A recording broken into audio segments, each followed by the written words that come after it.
dia tonga soa atao amin'ny fandarana Jeanne Forêt Santé aty Canada indray ianao. Ny resahantsika anio zany dia resaka phénomène de société ihany izay efa fambarako matetika zany fanadihadiko eto amin'ny fandaharana Jeanne Forêt Santé dia ny mikasika ny toedrara ny tranga tany Ambofibe Androy izay namoizana ain'olona izany.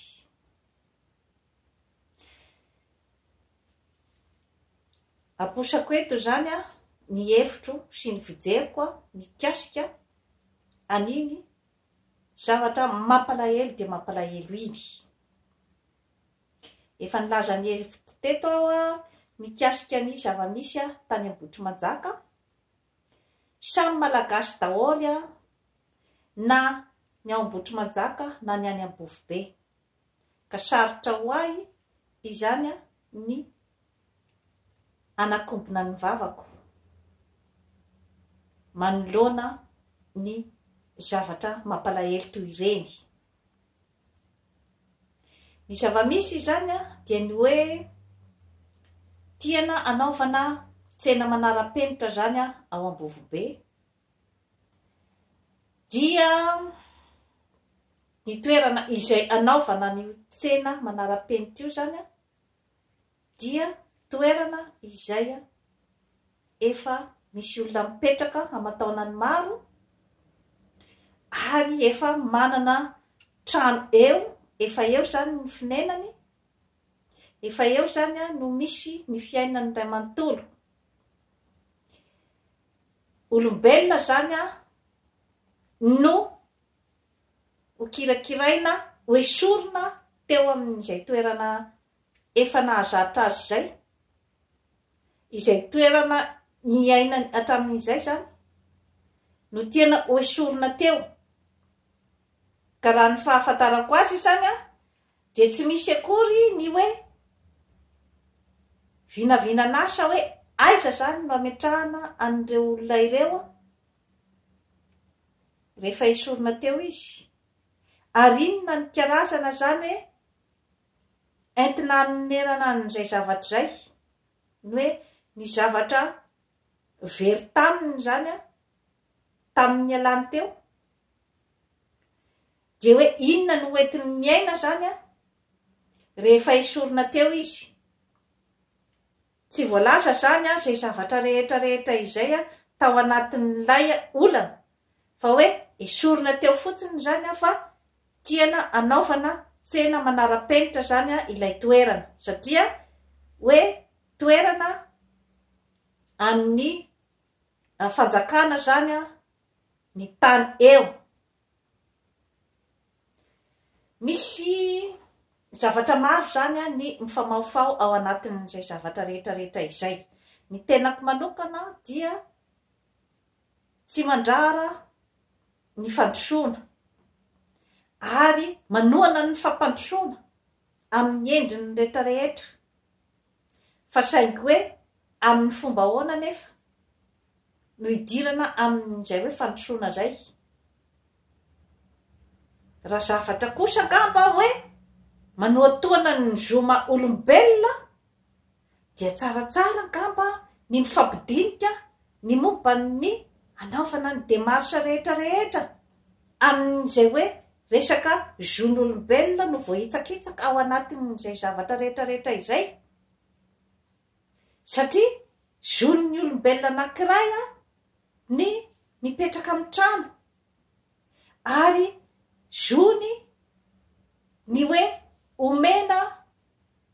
ny takalo ny zavatra izay hoe very taminy zany noho ny fangalana azy tamin'ny toerana anankiray, dia ny hoe fametrahana azy amin'ny trano,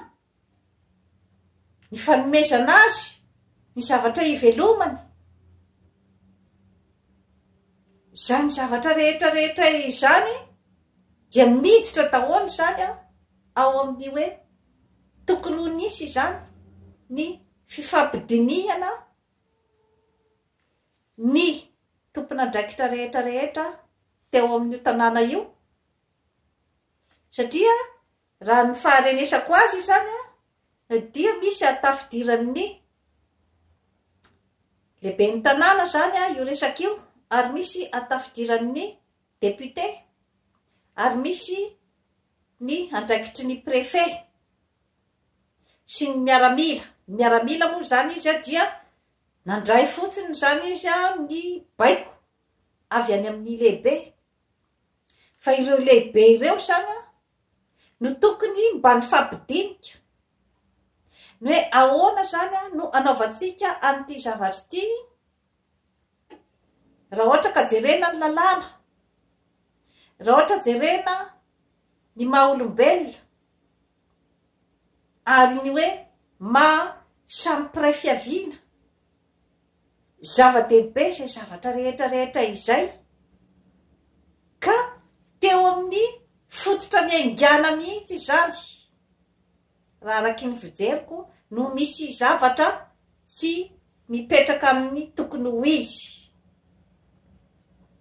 ny fotom-pisainana mihitsy zany nanaovana an'ilay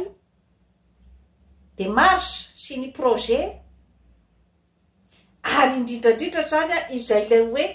fanajana ny maha-olombelona izay satria tokony nisy resaka zany teo amin'ny vahoaka sy ny tompon'andraikitra tao an-tanàna ary tokony nisy ihany koa ny resaka matipaika tamin'ny tompon'andraikitra satria samy tompo-tanàna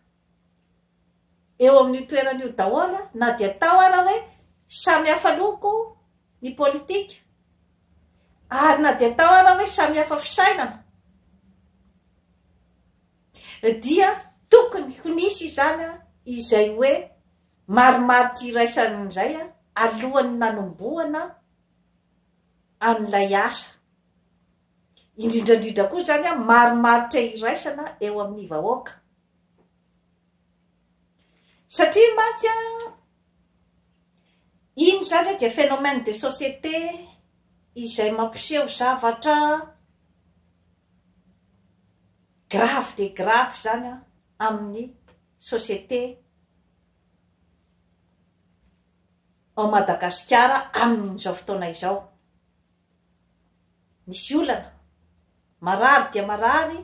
ny fiarahamonina ao Madagasikara zany amin'izao fotoana izao satria samy manana ny objectifany zany kanefa raha vao hoe misy zavatra atao dia ilaina foana zany izay hoe miara-mirona atao zay hifandaminana fa tsy atao akaterena hoe atao masatery fotsiny zany toy ny voaloham-pijasa ny projet rehetra izay atao fa tsy maintsy tokony misy zany fiaraha-mientana zany kanefa ao amin'ilay fiaraha-mientana zany ao zany no olana foana rehefa misy zavatra atao ao Madagasikara noho izay fizarazarana izay tsy azo anefa hoe ometsiny fotsiny izay fizarazarana izay ka hoe rakotona rabe no tsy mety alamina na hoe ny olona toy izao sy toy izao no tsy mety alamina fa miara-madamina izay angambany no azoko lazaina hoe inona ilay objectifa inona ny zavatra eo am-pelatanana ary iza sy iza daholo no tafiditra ao anatin'io fanatanterahana ny objectifa io ka tsy maintsy alamina izay fiaraha-mientana izay vo zay vo afaka handeha hirona amin'ilay objectifa ny zava-misy nefa zany matetika ao Madagasikara dia izay manana ny pouvoir sy ny fahefana zany no mandidy ny zavatra rehetra dia izay eritreretina zany hoe manana ny pouvoir ambanimbany kokoa manoloana an'ilay manana ny pouvoir mamirapiratra dia tokony foana zany hoe mangina eo anatrehan'ny zavatra na dia atao ara hoe zany hoe zavatra izay hamoizany zavatra maro dia maro eny hatramin'ny hamoizan'ny ainy ary mitodika aho zany amintsika rehetra avy any amin'ny faritra amin'ny toe-javatra io asio fandiniana lalina ny momban'ny fifandraisan'ny vahoaka ao amin'ny faritra satria misy ny zavatra izay tokony ho fantatritsika malagasy dia ny hoe raha ny teny aho hoe raha mahay mifandamina ny Afrika dia Afrika no hanana ny atao hoe puissance mondiale ao aorindrina kely ao. Raha miditra ao Madagasikara dia raha ohatra ka mahay mifandamina ny samy malagasy dia any amin'ny faritra no tena hitondra ny fampandrosoana any Madagasikara. Tsara ho fantatritsika amin'ny maso tsy miakatra izay zavatra izay. Inona ny antony? Any amin'ny faritra no misy ny zavatra rehetra rehetra izay azo tandrahana. Any amin'ny faritra no misy ny tany malalaka izay azo ambolena sy ny hoe tany mbola lonaka ahafahana mahazo vokatra ary na ny hoe zavatra maniry. Eny Kalamanjana tsy ambolena ary dia mbola any amin'ny faritra no ahitana ny zavatra rehetra rehetra izany. Ka tsy azo ambanina mihitsy izany izay hoe potentiel ananan'ny faritra izay saingy hoe ny exploitation izay zany no hoe mila ny fifandaminan'ny samy malagasy izay zavatra izay ary mila ny fanetretenan'ny tsirairay ny amin'ny hoe tokony mipetraka amin'ny plasy tokony hisy azy daholo ny olona rehetra rehetra ary tokony samy anana ny anjara masoandro mitovy amin'ny vokatra izay azo amin'ny faritra tsirairay. Fa ny zava-misy dia ny hoe ny olona ao amin'ny tanàna iray izay mamokatra zavatra maro dia tsy misitraka akory aniny zavatra trandrahana na hoe exploitena vokarina ao amin'iny faritra iny. Ka misy moa zany mametra-panontaniana hoe aiza marina moa zany ny tena positionao ty ramatoa Jeanne Forêt fa toa tsy dia fatapatatra loatra hoe aiza ny tena positionao. Efa averimberiko eto foana fa ny tenako dia tsy manao politika politisiana ary tsy misy olona maniraka eto fa dia ny hevitro no zaraiko aminareo amintsika malagasy tsy vaky volo mba ampandrosoan'ny Madagasikara. Ka ny olona izay afaka ampandrosoan'ny Madagasikara izay no volavolaiko eto. Mbola tsy fantatro hoe iza io olona io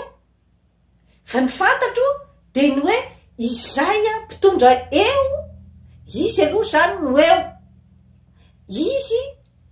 no omeko hevitra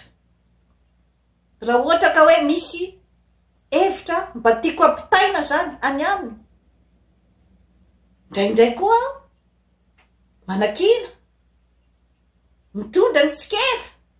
amin'ny zavatra izay hitako fa tsy mety ary amin'ny hoe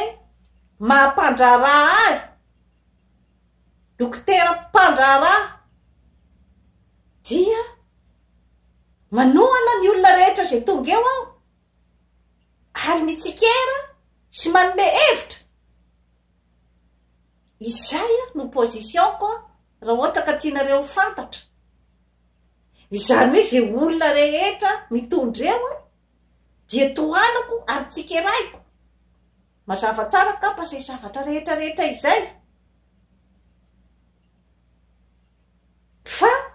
ilay eritreritra hoe manohana toko manohana olona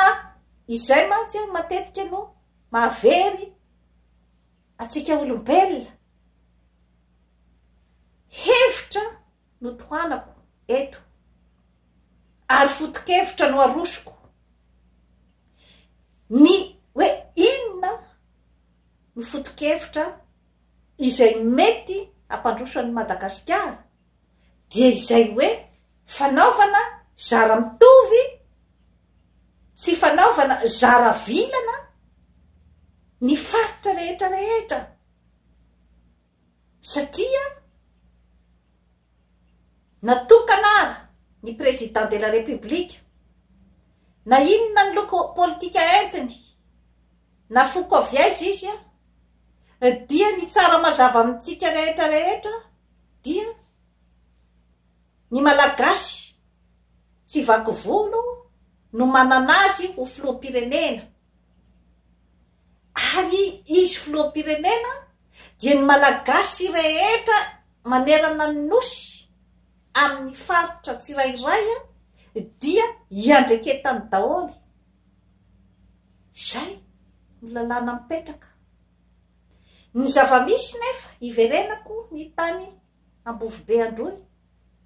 dia ilay nafatesana olona ny disadisa izay nisy tao amin'ny tanàna nefa toa nitakotakonana fotsiny zany ilay resaka fa tsy nasiana resaka firy ny momban'io na ny ankety mikasika an'io hoe iza marina no nampitifotra na inona marina na tonga an'ilay savorovoro satria raha vao misy fatin'olona masina ny ain'ny olombelona dia tokony foana zany hisy ny fanadiadiana ary hitadiavana ny hoe iza no fototry ny fitofirana an'ilay olona na iza na mpanan-karena na olo mahatra na olona izay eritreretina fa hoe olona any amin'ny klasy faran'ny ambany dia ain'olona tsy maintsy tokony ho adiadiana zany ny nahatonga an'izay voina izay eo no ahafahantsika miara-mirona amin'izay zavatra rehetra atao hoe malagasy agatahana firaisan-kina rehefa misy ny zavatra mahamay hotakiana dia tongafa isika malagasy hiaraka irahina hitaky an'izao sy izao kanefa ilay tena hoe fiarahamonina fifampitondrana amin'ny samy maha olombelona zany dia tsy voaja amin'ny fomba hoana moa zany ho iarahana mirona amin'izao fotoana izao raha mbola mipetraka izay atao hoe tsy fitoviana izay eo zany no anohanako foana ny atao hoe fitsinjaram-pahefana ny fanomezana ny fahefana any amin'ny fotony na ny décentralisation effective satria miainga any amin'ny faritra na tiatsika na tsy tiatsika dia miainga any amin'ny faritra ny fampandrosoana any Madagasikara inona nefa no fitaovana goavana indrindra ahafahana manatanteraka an'izay fampandrosoana izay ny fitaovana voalohany indrindra dia ny olombelona izay mitondra ny vatana ny saina ary ny fanahy izay tsy afaka ataonao ohatrin'ny masinina ka asainao manao an'ity zavatra anankiray ity dia hoe masinina zany io tsy misy saina tsy misy fanahy dia tianao afindra amin'ny toerana izay tianao amindrana azy tsisy condition tsisy inninna sanatian'izany ohatry ny biby dia afaka ataony izay manana ny pouvoir zany zavatra rehetra izany tsy misy fijerenany maholona aiza zany nipetrahan'ny ataontsika hoe paix sociale zany amin'izay zavatra zay satria raha fa tsy misy ny paix sociale dia tsy misy fampandrosoana ivoaka amin'ny tany iray ka itodiako zany isika avy any amin'ny faritra tadidio fa rehefa tsy mahay mametraka amin'ny fitondrana ianao hoe inona marina ny zavatra tadiavinao rehefa tsy mahay mamaritra n'izay ianao dia eo ianao miodikodina eo foana ianao rehefa hoe olona zany no jerenao hoe iza moa zany ny président de la république eo dia ino no andeha tsika irainao androany tontolo andro ho tsika irainao ny momba azy ny momba ny diplômany ny momba ny firazanany izay ve no priorité sa ny fahaizanao manolotra aminy ny hoe izao no zavatra tena tadiavinay monsieur le président afaka manao latabatra amboribory ny faritra rehetra ny andeha andanjalanjana ny zavatra ohatran'izay hoe inona marina ny zavatra tadiavinao satria raha ohatra ka tsy ny rafitra no apetraka ny rafitra no tokony atao izay mafy fototra azy olovain'ny taranaka teoriana fa raha ohatra ka mitodika foana amin'ny olombelona izay ifanolosolo eo izay ny anarana fotsiny no miova ny tarey fotsiny no miova fa ny toe-tsaina rehetra izay mamolavola azy dia mitovy ihany dia eo antitreo isika mianakavy indrindrandrindra isika avy any amin'ny faritra fa satria efa misy ny karazan'olona izay efa mamolavola ny lapany ao amin'ny pouvoir io pouvoir central io efa maro fiorina efa nahazo efa nahangona betsaka izy ny amin'ny vola makarena entiny anamafiorina ny pouvoir central ka hoy ianao avy any amin'ny faritra hoe iranina ny metimety kokoa fa atao tsy mety raha anina amin'izao fotoana izao dia tadidio fa ny teo ihany ny teo raha ohatra ianao ka tsy mahay izany mamolavola an'izay hoe inona ny rafitra zany hitambarana ahafahako mahazo ny anjara tokony ho azoko amin'ny fiarahamonina eny na ny sarambabe-bahoaka dia tokony hieritreritra n'izay resaka rafitra zay mba hiatefa any amin'ny tsirairay ny tombontsoa amin'ny maha olombelona izay averimberiko eto foana izay tombontsoa amin'ny maha olombelona izay dia hoe ny ankizy afaka mianatra any an-tsekoly maimaim-poana ny fitsaboana mba ho accessible amin'ny olombelona rehetra ny sakafo dia mba tokony hiditra ny vavan'ny malagasy tsy vaky volo tsy tokony hisy zany maty ny anoanany zany ao Madagasikara raha ny fidadasiky ny tany azo ambolena sy ny alonaky ny tany ary ny vokatra izay afaka hovokarin'ny vahoaka malagasy dia tokony tsy hisy izany anoanana izany. Fa resaka fifandaminana no zava-dehibe. Tokony tsy hisy atory any ambany tunnel izany na irenireny ny malagasy. Tokony hipetraka anaty trano amin'ny maha olombelona. Tokony hisotro rano madio ny malagasy tsy vaky volo. Izay voatao hoe mahafeno ny fepetra amin'ny maha olombelona izay ny vahoaka ao amin'ny tany iray. Ka rehefa tsy ahay ametraka ny rafitra atongavana amin'izay zavatra izay zany, ny olona, ny vahoaka ao amin'ny tany iray, dia zagaga. Fa rehefa tsy misy ny disipliny izay apetraka, moa ve ianao afaka hiteny raha ohatra ka hoe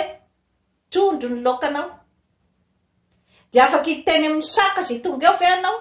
aza mikasika an'io trondro io? Mbola afaka filanao ny saka hoe ato ianao no mikaka sy ny pipi rehefa ny volavolainao tsara izay toerana izay ho azy. Fa mbola tsy naheno aloha hoe saka andeha ho filanao hoe aza mihinana n'io trondro io. Anjaranao ny maka ny fepetra ametrahanao ny trondro amin'ny toerana izay tsy ahafahany saka mihinana azy. Izay ilay rafitra lazaiko hoe tokony apetraka. Olombelona manatsaina daholo angamba no itenenako zavatra ohatran'izao. Fa satria raha ohatra ianao ka mbola andeha foana zany ianao amin'ny fifampitokisana, ny hoe efa nafarako tsara ny saka fa tsy misy tokony mahazo maka ny trondro, dia eo ianao.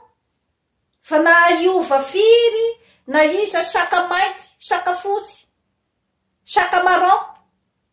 no apetraka ao ka tsy nandray fepetra ianao tamin'ny trondro, dia donga izy aka ny trondro dia miala. Mbola mitodika foana amin'ny vahoaka avy any amin'ny faritra ny tenako.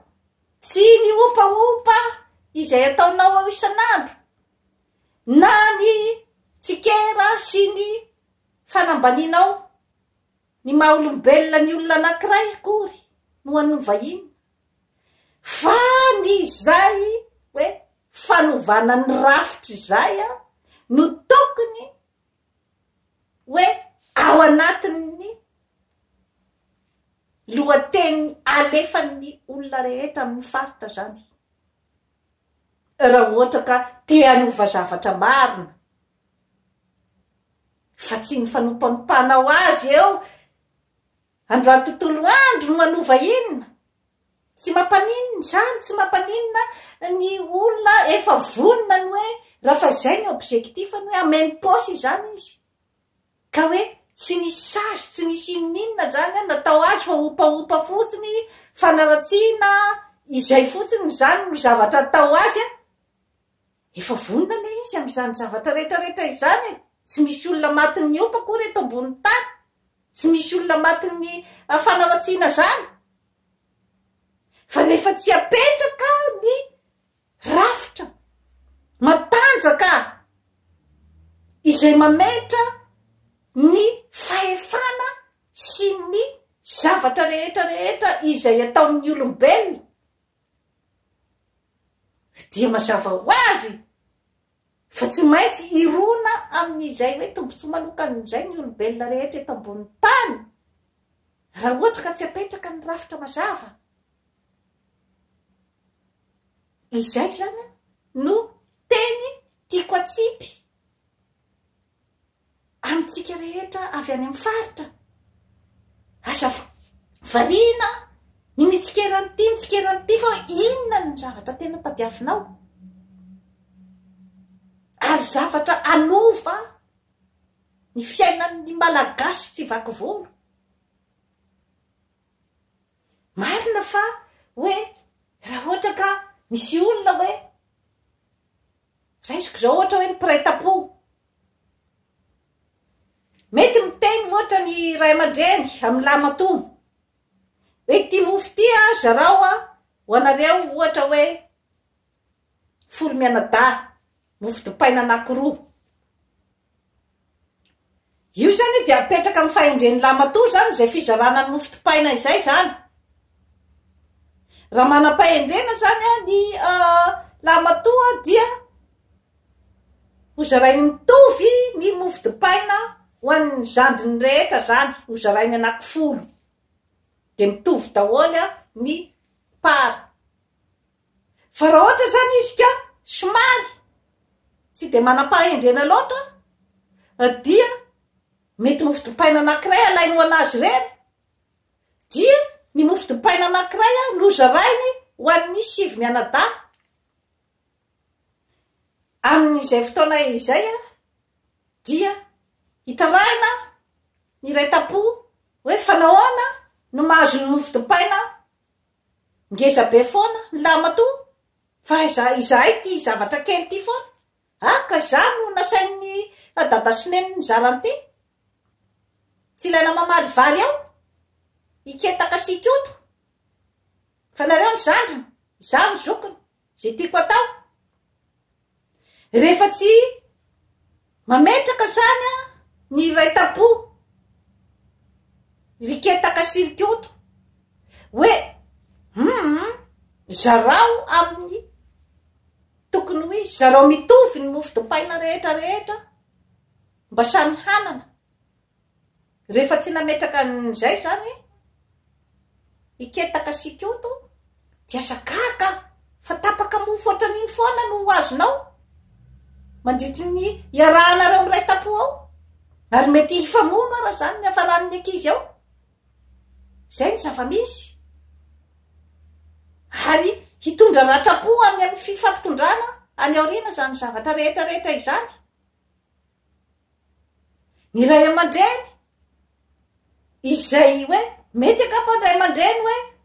miasa foana de tsy mahita ny zavatra zay mitranga ao, nefa tokony mba hanara-maso ihany ny ray aman-dreny hoe ahoana marina moa zany ny tena fizaran'ny lamatoa n'ity zavatra ty, nefa andrasana ve ny ray aman-dreny hijery an'izay. Zay lay hoe responsabilité-ny tsirairay zany ny mametraka ny karazana fifampitondrana. Io zany no atao hoe rafitra, de zay rehetra tonga eo dia manaraka n'iny rafitra iny amin'izay fotoana izay dia tsy misy itsony ilay fijerevana olona hoe nitarika rahanina sy rahanina sy rahanina ihany, satria ireo zany no tena be vola, ireo ihany zany no manana pouvoir hitondra n'ity Madagasikara ity. De eo zany ny sasany fa mivadika indraindray mivadika manga manga, indraindray mivadika menamena, indraindray mivadika